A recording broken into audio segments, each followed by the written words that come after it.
أينما كنا أينما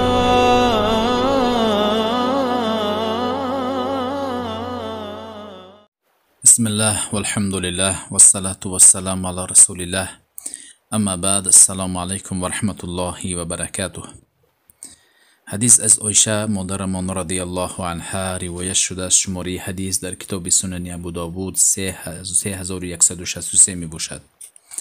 مادرمان عایشه رضی الله عنها می گویند که رأیت رسول الله صلی الله علیه و سلم یقبل عثمان بن مذعون وهو میت حتی رأیت دموع تسیل.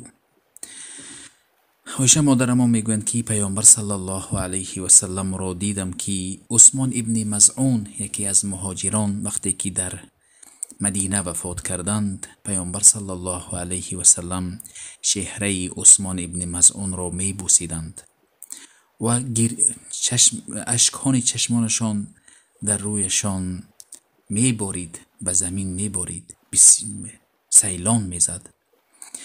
در حدیث دیده می شود که شخصی میت را او را بوسه کردن واقع ندارد، زیرا پیامبر صلی الله علیه و سلم ابراهیم پسرشان وقتی که وفات کرد او را بوی میکردن و بوسه میکردن و اینچنین پیامبر صلی الله علیه و سلم وفات کردن ابو بکر صدیق چهره پیامبر صلی الله علیه و سلم را بوسه کرده بودند. در حقیقت مرگ یاران این یک مصیبتی است، اما صبر کردن و اجر پاداش را از الله انتظار بودن، این اجر بی نهایت بسیار دارد. انما الصبر فی صدمة الاولی. پیامبر میگوید که همان صبری ستایش کرده همانی است که در اول مصیبت باید صبر کرد.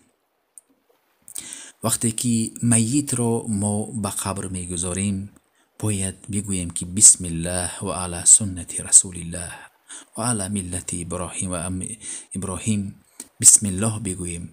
وقتی که به لحد به قبر میگذاریم اول با پایش او را به قبر وارد کرد، زیرا این سنت پیامبر صلی الله علیه و سلم می باشد.